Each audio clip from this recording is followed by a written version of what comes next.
Gentlemen, what is going on today? My name is Ryan Mickler, and I am the host and the founder of the Order of Man podcast and movement. Welcome here and welcome back. We're going to be talking about inoculation today.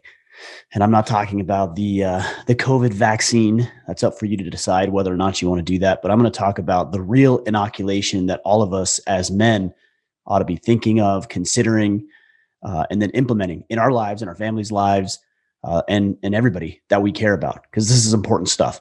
So before I get into that, let me just make a quick mention of our new battle planning app, gentlemen. It is an incredible program. The guys that are using it, thousands at this point, are using it.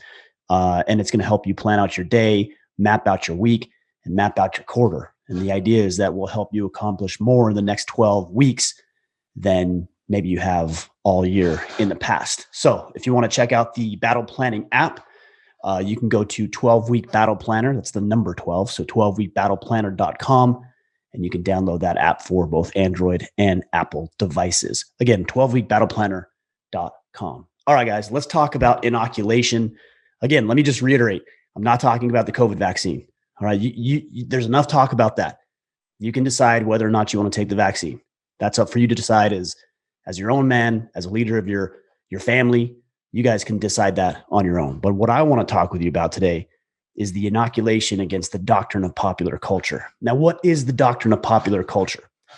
The doctrine of popular culture is what we're seeing in society that is leading all of us down a dangerous and destructive path.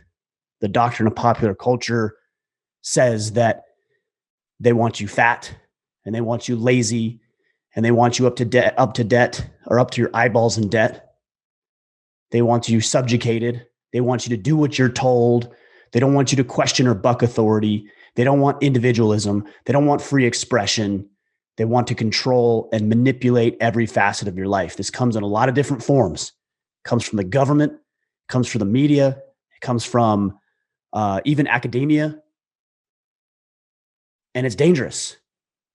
And it's your job to protect yourself and your family against anybody or any organization or any institution or any government that wants to control and manipulate you and have you be nothing more than a little cog in their wheel to increase and consolidate their power and authority over you and the people that you have a responsibility for.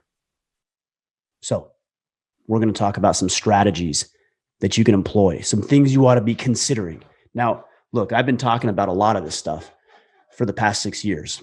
And those of you who have implemented what we've been talking about over the past 6 years have bettered your life and your family's life and the lives of the people that you care about. And those of you who have not implemented what we've been talking about are either in the same boat that you've been and you're still complaining about being fat and broke and directionless and without purpose and without focus and clarity and without the confidence in yourself. You're either in the same boat or you're worse. And it's my fear that as we continue to see the doctrine of popular culture's ideology being played out, that will be in further debt, that will be less healthy, less safe, more at risk, less in control of our own lives. And it's important that we buck this trend, not even buck, that we fight this trend. Where does the fight start? It starts with you. As a man, as a sovereign man, somebody who wants to take control of your own destiny, somebody who believes that you can do it better than some government or some organization or some institution or another individual thinks that you can do it or coerces you into doing it. You can do it on your own. I have faith in you. Now, whenever I say that, I have people say, well, Ryan, some people, but I don't care about some people. I care about me. And I care about mine, and I care about you guys. Now, yes, there are some individuals out there who cannot take care of themselves, whether that's mental illness or other choices or circumstances they've made in their lives. And I believe to a degree that we have a responsibility to take care of those individuals.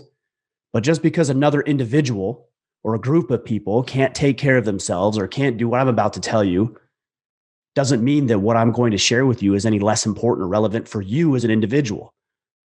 I'm always met with that. Oh, well, Ryan, some people don't have dads. Some people don't have families. Some people can't afford not to have two parents working. Some people. Great. What does that have to do with you? Why are you using that as an excuse not to create the life that you want to create for yourself? Now, I pulled out a quote here. It's one of my favorite quotes. It's by David Gilmour. And if you're curious where this quote comes from, it comes from the book Manhood in the Making, which I highly, highly suggest that you read. Here it is. The real man gains renown by standing between his family and destruction, absorbing the blows of fate with equanimity. I had to look up what equanimity meant. Calmness, clarity, confidence, focus, control, level-headedness. This is what equanimity is. And this is our job as men. So we can have that level of equanimity if we have things under control, if we've addressed these issues. Because if we haven't addressed the issues I'm going to share with you, then you're not going to be calm and you're not going to be focused. You're not going to be clear. And you're not going to be level-headed. You're going to be chaotic and frantic and scared, and you're going to be manipulated. We see this with this pipeline on the East Coast. I've seen videos of people literally storing fuel in like big Tupperware bins and plastic bags. Think about the toilet paper scare of 2020. These people are insane. And they're irrational because they've allowed themselves to be controlled and manipulated, and they haven't put themselves in a good situation. And because they haven't taken care of what they need to take care of, they're erratic at best and insane at worst. They're placing themselves and other people at risk. And that's not what it means to be a man. In fact, that's the antithesis of what it means to be a man. Your job is to stand between your family or your friends or your colleagues or your coworkers, your neighbors, even people who can't do it for themselves, between them and destruction, absorbing those blows of fate with equanimity. Here we go. Let's talk about these strategies. Number one, health. Guys, get yourself healthy, because if you're fat and you're filled with junk food and processed sugar and food that didn't even exist, food, I'm using that word very liberally, food that didn't exist 100 years ago, alcohol, you're addicted, you're gluttonous. How are you going to be in control? Take COVID, for example. There's study after study after study that suggests that the overwhelming majority of those individuals, not all, okay, so don't come back and tell me, well, my situation. No, but the overwhelming majority of individuals with health complications, severe and extreme health complications due to COVID, were those who had existing health conditions and or obese. So maybe the best thing that we can do to fight against COVID is to get healthy. Physical health. Look, I'm a guy who works best under frameworks. I'll give you a framework. Exercise for at least 30 to 45 minutes per day, at least, at minimum. Exercise.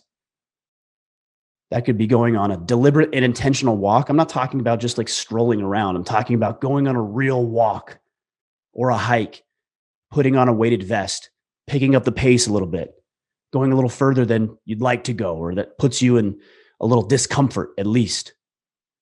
Train martial arts, eat right, drop the alcohol, get yourself healthy. Pharmaceutical companies, the healthcare industry, the government, they want you sedated on food. They want you fat. Because if you're fat and unhealthy, guess who you have to rely on? Daddy, the government. And that's what they want. They want you to have to rely upon them because you're no longer a threat. How sad is that? How sad is it that you might not be viewed as a threat? I think somebody who, and this goes into what Jordan Peterson has said, something along the lines of a harmless man is not a good man. A good man is a dangerous man who has it under voluntary control. I want somebody to acknowledge that Ryan might be a threat. Now, not that I am, because I want to be helpful. I want to be a good asset to my family and my community. I want to have that, of course, under voluntary control. But you better not get on my bad side. That's what I want people to know. That's how I want to be perceived. Because if I'm not perceived as a threat or strong or tough or capable, what good am I to have around? So the powers that be, they want you sedated. They want you fat. They want you weak. This is the doctrine of popular culture. It's not serving you. It's not serving anybody else. So get your health in check. 30 to 45 minutes per day of deliberate and intentional exercise. Minimum. Let's talk about mental health and emotional health. Get your mind right. I mean, some of you guys are so erratic and so emotional and charged by every little thing and tripped up by the little most minor inconveniences because your mind's not right. You're not thinking correctly. You have no context or framework for what is hard and what isn't. You know, the worst part of your day is some 16-year-old punk kid gets your order wrong at McDonald's, or somebody cuts you off on the road. That's the worst part of your day. I mean, even in the worst of worst days, you get laid off, you go through a divorce, going through a rough time in your relationship. Even that's manageable. It's not fun, it's not ideal, but it's manageable. And if you don't have no perspective on what is hard and what isn't, if you're overly emotional, if you've never learned how to control your emotions or how to channel them or how to understand them, how are you going to be an asset? How are you going to fight against organizations and people that want to see you as nothing more than a subjugated cog in the wheel? Get your mind right. How do you do that? Go do hard things. I talked about the physical component of it, but go stand up in public and present. Do something challenging. Do something that scares you. This morning or this afternoon, as you're listening to this podcast or watching this podcast on YouTube, when you get done, do the hardest thing on your list. Hopefully you have a list. Like I've got a running list in my battle planner every single day of things I need to get done. Do the hardest thing first, immediately, right when you get done with this. Just go do the hardest thing, because that's going to set the precedent for the rest of your day. If you crank that out first, man, everything's going to get easier from there. This podcast, for example, I'm recording it just after 7 a.m. Just got back from a morning hunt with my son. I'm cranking this out. I want to get this done. This is important to me. So I get this done. This is the most important task, and everything else is easier from here. Not that this is difficult doing this podcast, but this is the most demanding task. I do that first. It's important you do that. And then there's another component of health, which is your spiritual health. You know, not all of us are religious, but your spiritual health is important. There's got to be something greater and bigger than yourself.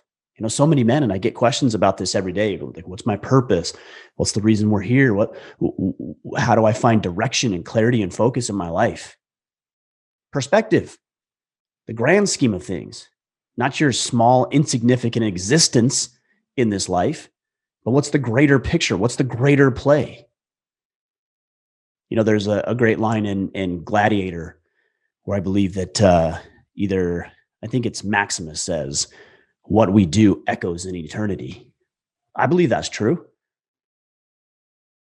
And that eternal perspective gives me calmness. It allows me to make better decisions in the wake of temptation and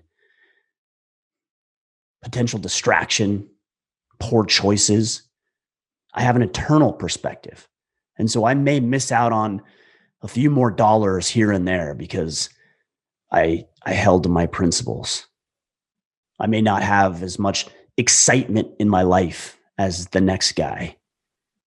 I might not be as drunk and high as somebody else, but I have an eternal perspective, the longest of long games.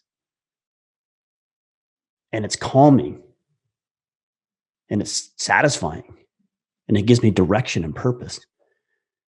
What does your spiritual component look like? I'm not telling you need to be a Christian or Catholic or Hindu or Buddhism or Muslim. You can decide that yourself. But there needs to be some spiritual component of your life.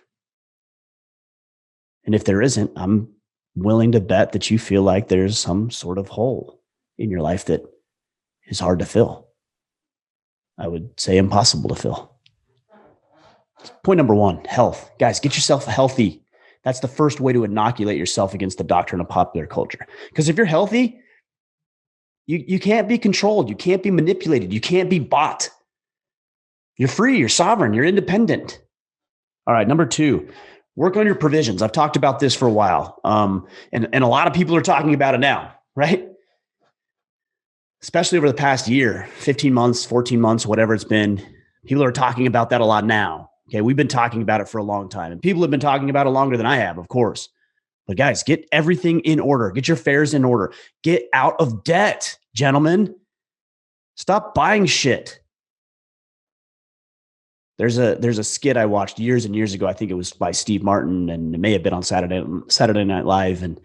And I think the skit was called "Don't Buy Things You Can't Afford." Go. I'll try to link it up, but just go watch it. It's funny. It's comical. It's a joke, but it's not actually a joke because so many people can't seem to wrap their heads around it.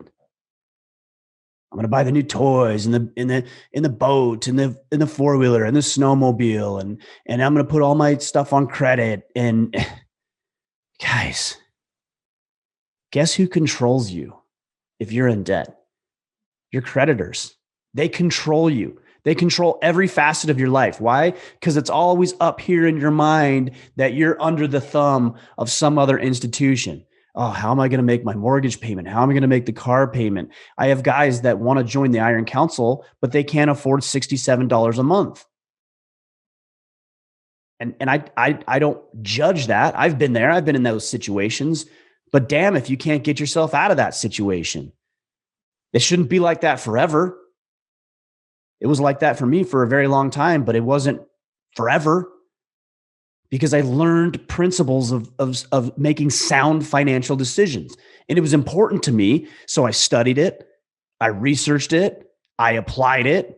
I showed and exercised some restraint when there was things that I wanted to purchase, or I saw my buddy buy the new boat or the new truck. And I thought, man, I'd really like to have that. And even now where I could go out and I could pay cash for just about any truck out there, I don't. Up until 2 years ago, I was driving a 99 Toyota Tacoma. I still have it, not getting rid of it. And then I bought a 2015 GMC. I'll run that thing into the ground before I buy another one. Now, I'm not saying you shouldn't spend your money. You know, my friend Sean Whalen, he just bought a Lamborghini. Like, I'm not going to tell him not to buy a Lamborghini, or Andy Frisilla, who has just an incredible fleet of high performance vehicles and cars. Like, I'm not going to tell him that he shouldn't have cars. That's their thing. It's not my thing. That's their thing. But they can afford it. Some of us can't. And so we shouldn't pretend that we can.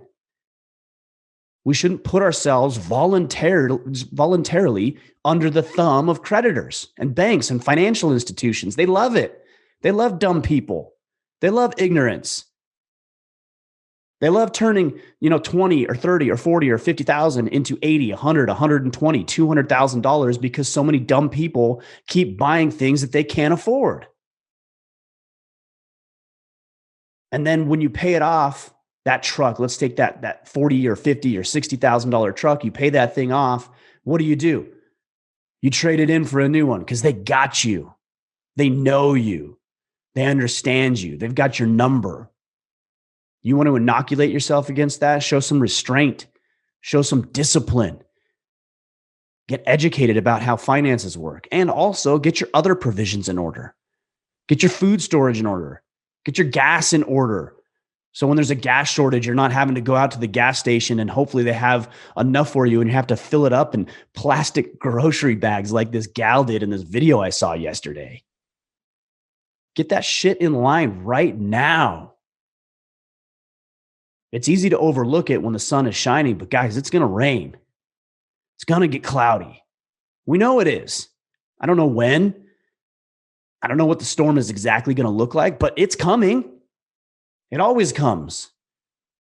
And some people weather it and manage it well because they knew it would be coming, and others don't. Not because they didn't know it was coming, but because they didn't plan and prepare for it. Get your food storage in check. Get your fuel where it needs to be. Get your heating sources taken care of. Get backup power. That way, if the power goes down, you still have power. Get your guns, get your ammo, get everything in check now. Organize it now. And stay on top of it so that when the storm comes, you'll be the one to weather it. That was point number 2, finances and provisions. Point number 3, guys, principles. What are your principles?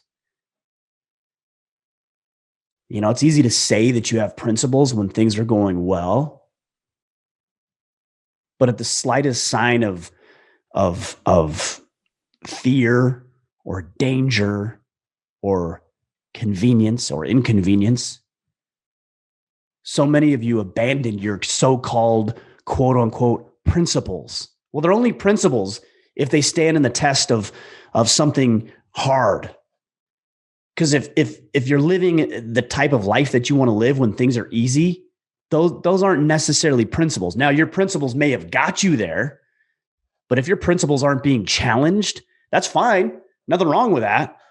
But I want to know that when the going gets tough or I'm tempted to do something that I don't want to do or shouldn't be doing or have deemed inappropriate, let's say, that my principles are steadfast and resolute, and I'm not going to be tempted to step out on my wife or to cheat somebody out of money or to do any other number of things that I could do on a daily basis.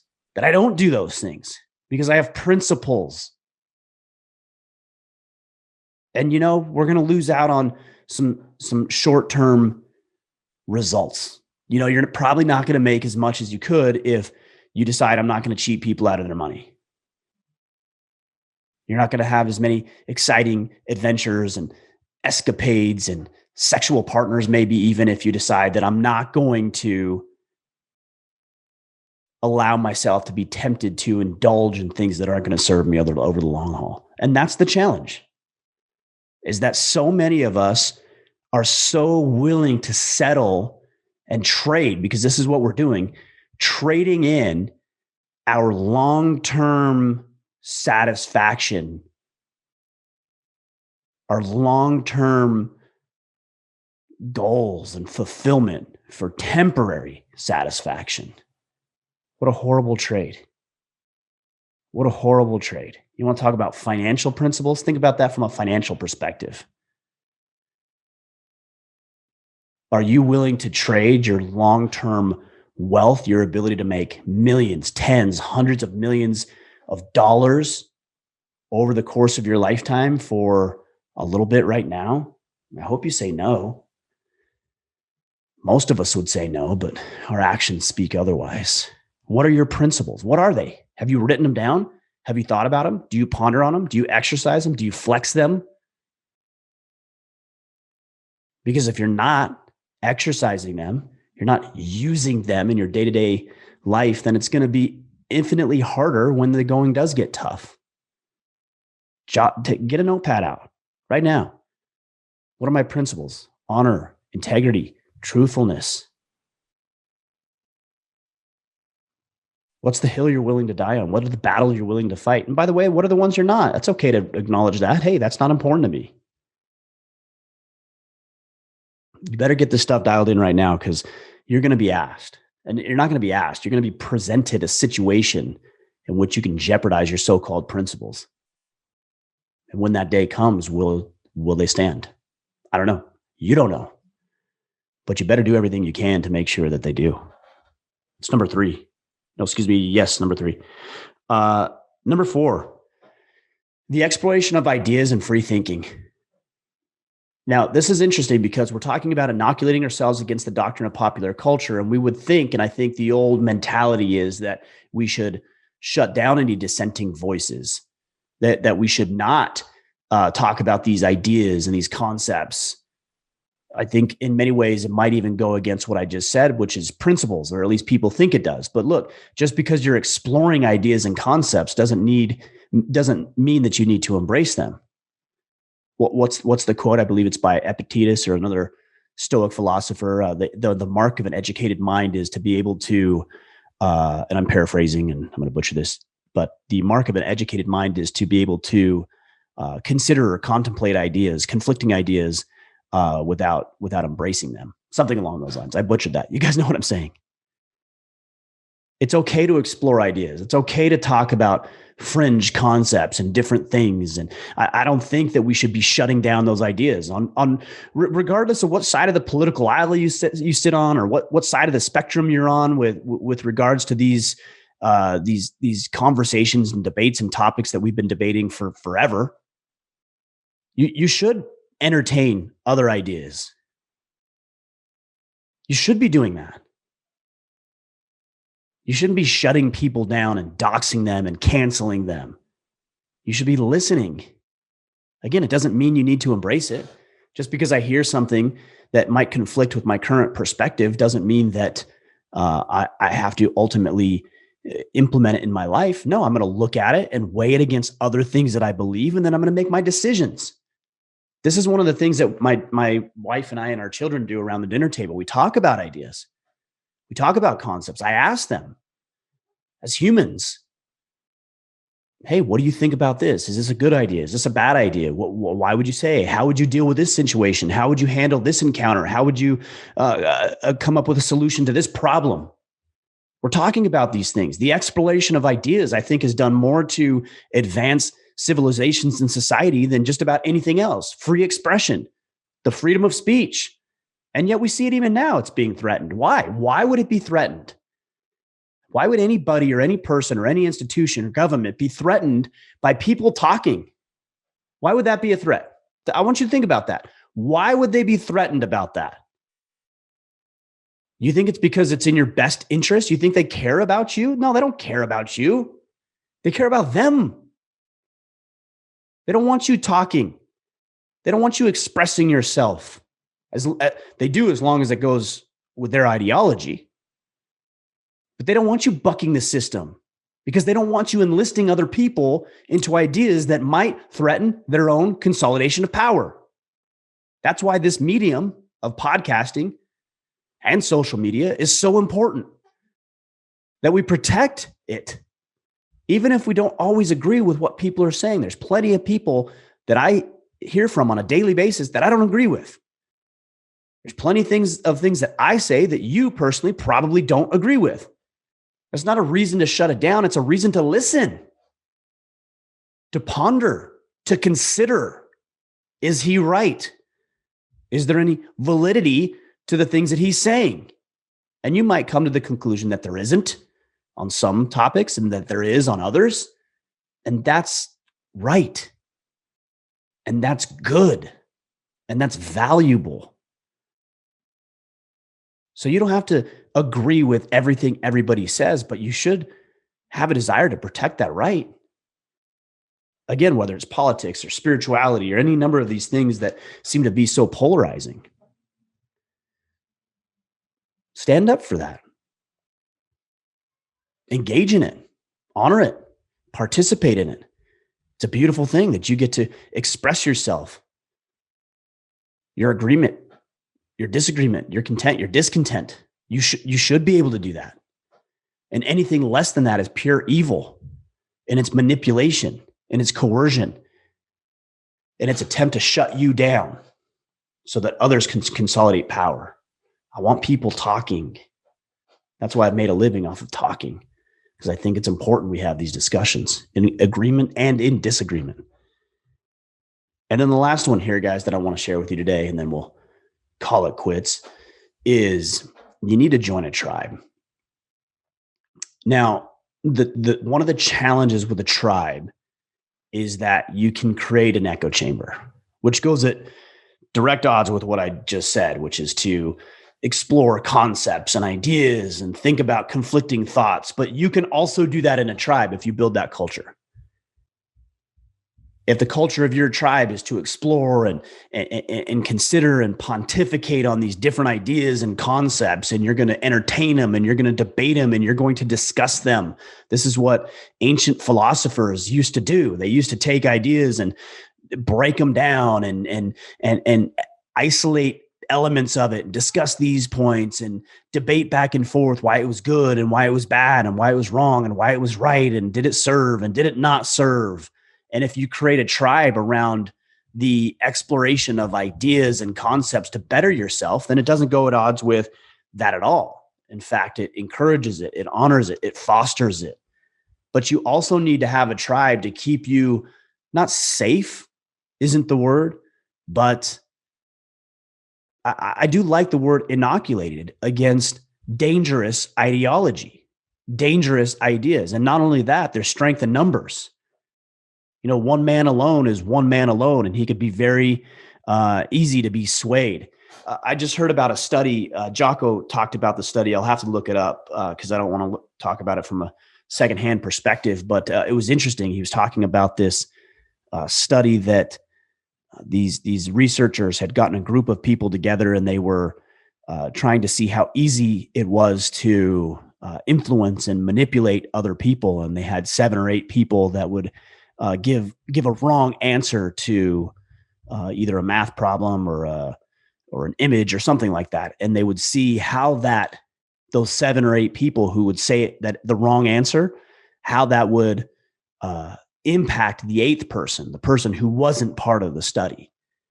And if I remember correctly, that if the 7 or 8 people who gave the answer incorrectly, deliberately, because they were part of the study, the other individual who was not part of the study gave the wrong answer to go in line with the other people 35% of the time, even though afterwards that individual acknowledged that they knew it was the wrong answer.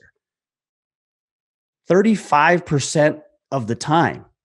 And if just one of those people, the 7 or 8 beforehand, if just one of them gave the right answer, then it dropped that participant's incorrect guesses from 35% down to less than 5%. If just one person gave the right answer deliberately instead of the wrong answer deliberately. 35% down to less than 5. That means that even if you have one person who agrees with you, who's in your corner, who's by your side, who's standing with you, it drastically reduces your influence to outside pressure. And so if you don't have that in your corner, you don't have strong and good men in your corner, how much easier is it going to be for you to cheat yourself? For you not to go to the workout or not to go train jiu-jitsu this evening or potentially step out on your wife, cheat on her, cheat other people. But if you have good and capable men in your corner who you know you're accountable to, who are holding you accountable based on the results of the study, and I think just inherently we understand that we work best in tribes, how much better are you going to be? I'm so sick of the guys who are like, I don't need anybody in my car. I don't need anybody to tell me how to be a man. I don't need anybody. Really? Because human psychology says different.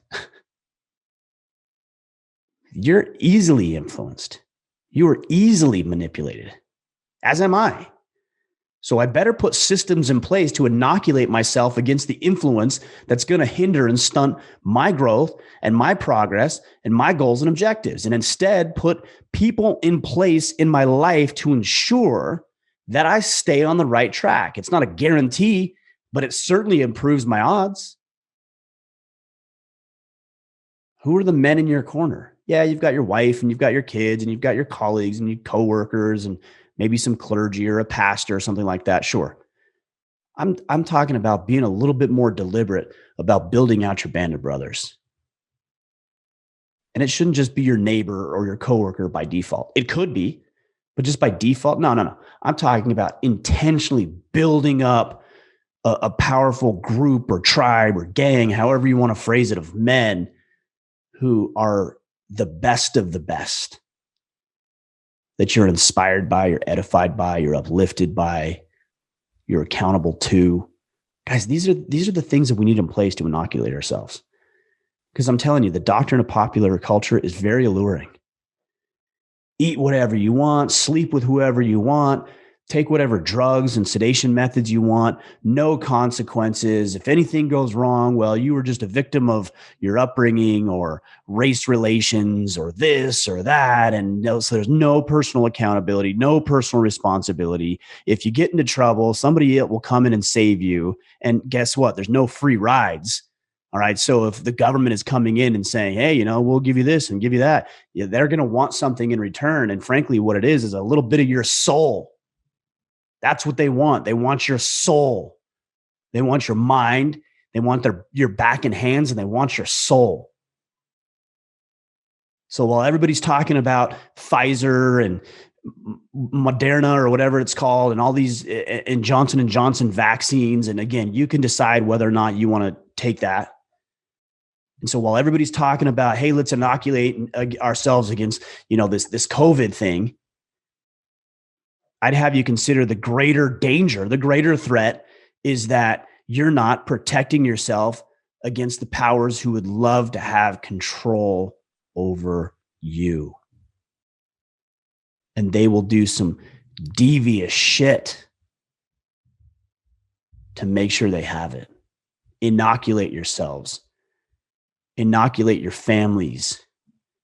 Protect yourself. Do what's right. Have some principles.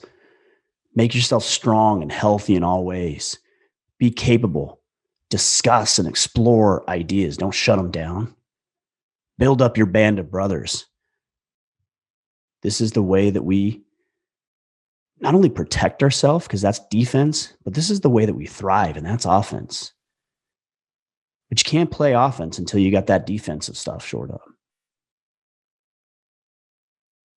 I'll leave you with that quote again because it's a very powerful quote if you just think on it for a little while. The real man gains renown by standing between his family and destruction, absorbing the blows of fate with equanimity. Does that describe you? It should.